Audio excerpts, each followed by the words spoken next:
looking at the cat that'll leave your mama titties bruised. Shout out to Witty, Smitty News. You already know what it is. King Cody is 1CM McCody. Act like you know me. Click file if you shit file. Witty, Smitty News. We in this bitch now. You already know. Holla. Hey, Brody, tell them little niggas life happened. I'm the fat boy in a nice fashion. My hands sharp like it's knife action. If I can't hit you, then a pipe blasting. We all the same like we typecasting. I'm from the hood, I have never seen a white Aston, but over white I've seen. Now, I want to get off the music. You kind of touch on it. You had a deal, obviously. Soundtrack of Autumn out now, by the way. Cop that shit. Get that shit now.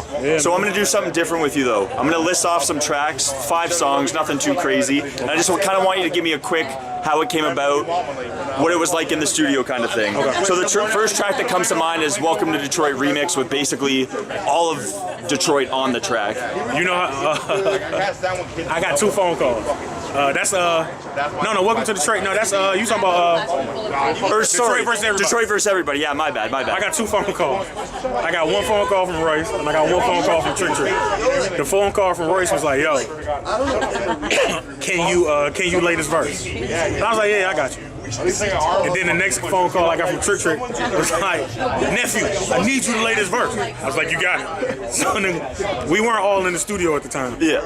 Well, I assume so. There was like 30 guys on that track. You can't get that many rappers. Yeah, exactly. One place at one time. Ain't no studio that fucking big. Shout out to Calico too, another battler on that track too. Young Calico, Young Shoebox Money. Facts. That's crazy. So next track, Alex Foley featuring Danny Brown and Chips De Niro. All right. Shouts to Chips. Chips is one of the most underrated niggas from the city of Detroit. Ever. Chips is fire. Danny Brown, of course, is a fucking juggernaut. And shout out to House Shoes on the beat. We was just, this is right before Danny popped. And he was fucking with this producer Nick Speed. Nick Speed is also a fucking legend. G Unit producer, all that. He was fucking with Nick Speed, and he was fucking with House Shoes. That's a House Shoes beat. DJ House Shoes, the legend from the city. And it was one of those situations that was just like, I don't know why we were all in the studio. I don't know what we were working on or what somebody was working on. It just kind of worked together. It was just like Shoes was like, "Hey, I got this beat. Fuck it, let's rap." What's crazy about that is if you listen at the beginning of the song, I wrote that rhyme on a sidekick LX. I had a sidekick, and you can hear me like flick it open. Yeah, you can hear me flick my shit at the beginning of the song. So the next song, Winner Circle, Royce the 5'9". And then the other song, Suicide Squad, Royce the 5'9". If you kind of want to connect those two together, I would never. You know what? I have no problem in saying that Royce is my favorite rapper.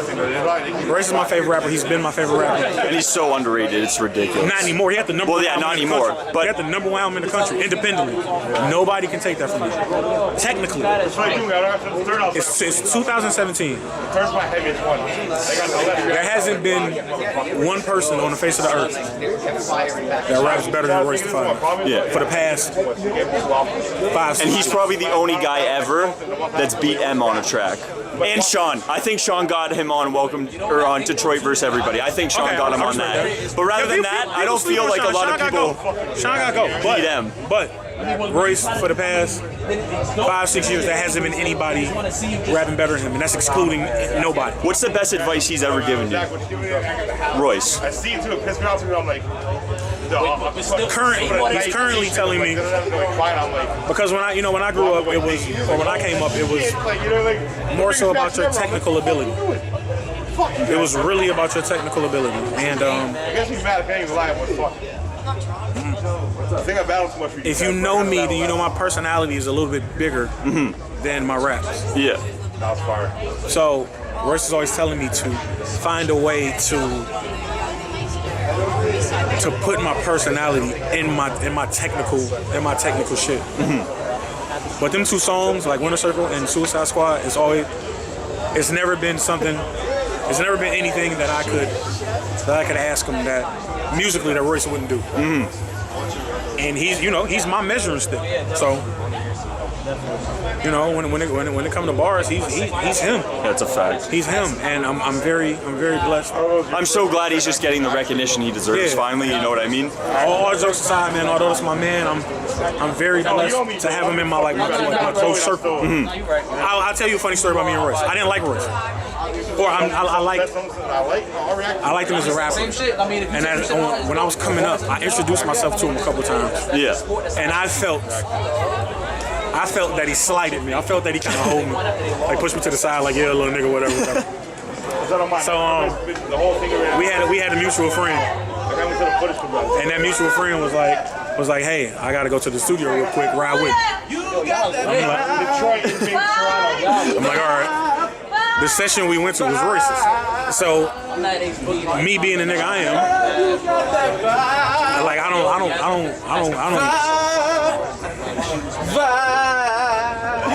Walk into his energy. Girl, you got that vibe.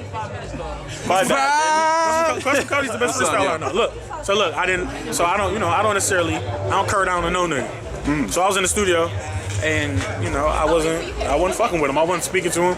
The shit he was playing was fire, but I was like, man, fuck this nigga. No, I'm swag. I'm swag out here. I'm swag. I'm like, I ain't fuck with the nigga, like at all. And it was his session. I'm in his session, and he basically stopped the music and was like, hey man, what the fuck is wrong with you? I'm like, what you mean? He's like, what the fuck is wrong with you? I'm playing this shit. Then I introduced myself. I said, yo, I'm Marv. He said, I know who you are, nigga. And I told him, I was like, man, I ain't fuck with you. Like, I introduced myself to you a couple times. You know what I'm saying? And you kind of played me like I was a little nigga. And he was like, man, I don't remember that at all. But you dope, I know you. Yeah. You know what I'm saying? And ever since then, we've been tight. So I got one more question before I let you go. I know this has been lengthy, but you're a legend, so there's so much to talk about, you know? 100%. I'm a legend, Lev. So I came across a picture, 2011, you, PH, Ludacris, LMS, and I believe Dirtbag Dan, 2011 Trojan Magnum competition. Yep, that was and me. And you had won that? Yep, that was me, that was LMS, that was PH, that was Dirtbag Dan, and that was Prince EA from St. Louis. Prince EA is like doing really big, in the internet world. He's fucking huge. So shouts to him. But yeah, I won a contest for Trojan. I won a contest for Trojan, like for my region. Yeah. And fire. Super fire. But I won a rubber contest. What's crazy is when they called us, I thought that we were gonna have to battle each other. So I remember talking to Dan, and I was like, man, fuck, who gonna win this $5,000? Yeah. He's like, what are you talking about? I said, man, we gotta go down here and battle in front of all these people. They don't know shit about rap. He like, bro, did you read it? We all get $5,000 a piece. I was like, oh shit. We went down there, got fucked up. R.I.P. PH, my man, my babies. You know what I'm saying? That was crazy. And Ludacris was acting like he didn't want to talk to us and shit. You know what I'm saying? I had on a pink polo. I'm like, nigga, I'm fly out here, bro. I'm killing. I'm a black nigga in a pink polo. I'm killing. Show me some respect. Chris Bridges. Well, Christian Smith, Witty Smitty News, Marv Won. Like I said, you're a fucking legend. I appreciate you doing the interview. Thank you. Thank you. Respect, man. See you at Blackout. Yeah, see you in 2 weeks. Facts. Shit.